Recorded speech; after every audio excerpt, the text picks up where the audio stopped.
Assalamualaikum warahmatullahi wabarakatuh. Perkenalkan, nama saya Triandayani dengan NIM 43040200134. Dalam video kali ini saya akan menjelaskan sedikit tentang asesmen bakat untuk memenuhi tugas mata kuliah tes psikologi 2. Pertama yaitu pengertian bakat.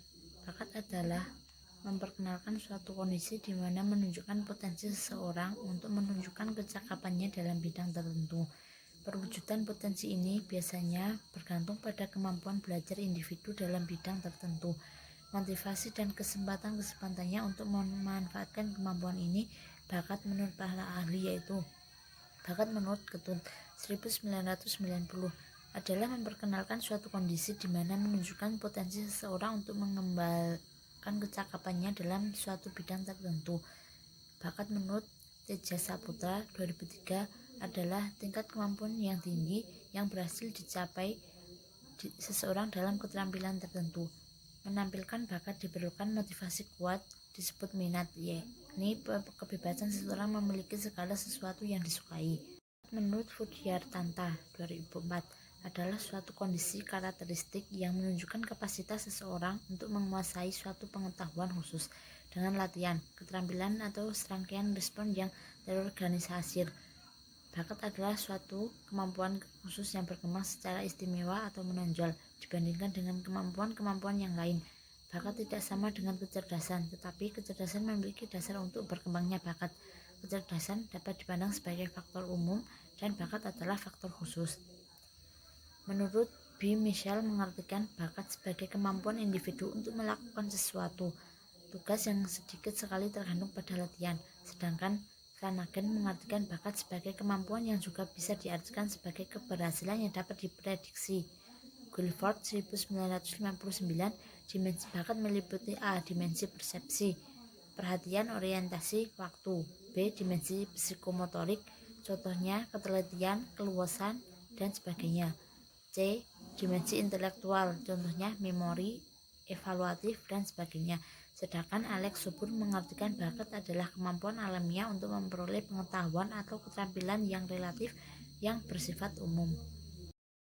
Kedua yaitu faktor yang mempengaruhi bakat atau faktor yang mempengaruhi bakat ada dua, yaitu faktor internal dan faktor eksternal. Faktor internal yang meliputi faktor kematangan fisik, kedewasaan, biologis. Kematangan juga terjadi dalam segi mental psikologisnya, artinya bahwa makin orang dapat mencapai kematangan fisik dan mental, maka bakatnya juga akan mengalami perkembangan. Yang kedua yaitu faktor eksternal yang meliputi lingkungan dan pengalaman. Lingkungan yang baik akan menunjukkan perkembangan yang bakat yang baik, sedangkan pada individu yang bersangkutan. Yang ketiga yaitu teori macam-macam bakat dengan menjelaskan teori dua faktor. Teori dua faktor menerangkan bahwa setiap aktivitas mental ditunjukkan oleh faktor spesifik atau S yang berbeda. Semua faktor spesifik itu akan secara bersama membentuk single common faktor yang disebut dengan general atau G. Dengan demikian, maka setiap perilaku akan terdiri dari faktor S yang berbeda dan faktor G yang selalu sama. Ruston terkenal dengan teori primary mental ability. Kemampuan mental primer meliputi pemahaman verbal atau V, kelancaran verbal atau W, pemahaman konsep angka atau N, ruang S, ingatan asosiasi M, kecepatan persepsi P, induksi I, atau penalaran umum R. Guilford terkenal dengan teori struktural intelektual yang memandang inteligensi terdiri dari tiga dimensi, yaitu operasi, isi, dan produk. Operasi ini meliputi hal-hal yang dilakukan seseorang seperti kognisi, ingatan, divergent production, convergent production, dan evaluasi. Isi yaitu materi-materi yang memiliki seseorang terdiri dari figur, simbol-simbol, kata-kata, tingkah laku, meliputi pula informasi seperti sikap dan kebutuhan. Produk adalah proses bagaimana informasi diolah. Produk meliputi unit, kelas, relasi, sistem, transformasi, dan implikasi. Berdasarkan teori ini, setiap manusia mempunyai 120 macam kemampuan yang merupakan gabungan dari tiga hal tersebut. Terakhir yaitu instrumen pengukuran bakat.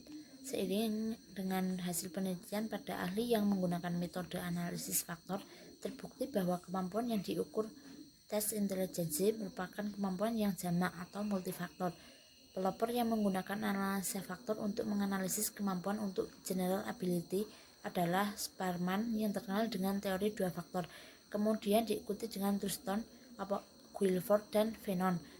Guilford terkenal dengan teori struktural intelektual yang memandang intelijensi terdiri dari 3 dimensi, yaitu operasi, isi, dan produk.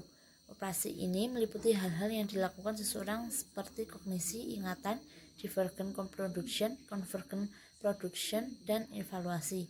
Isi yaitu materi-materi yang dimiliki seseorang terdiri dari figur, simbol-simbol, kata-kata, tingkah laku, meliputi pula informasi seperti sikap dan kebutuhan.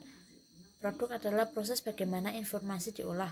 Produk meliputi unit, kelas, relasi, sistem, transformasi, dan implikasi. Anastasi 1988. Berdasarkan teori ini, setiap manusia mempunyai 120 macam kemampuan yang merupakan gabungan dari 3 hal tersebut.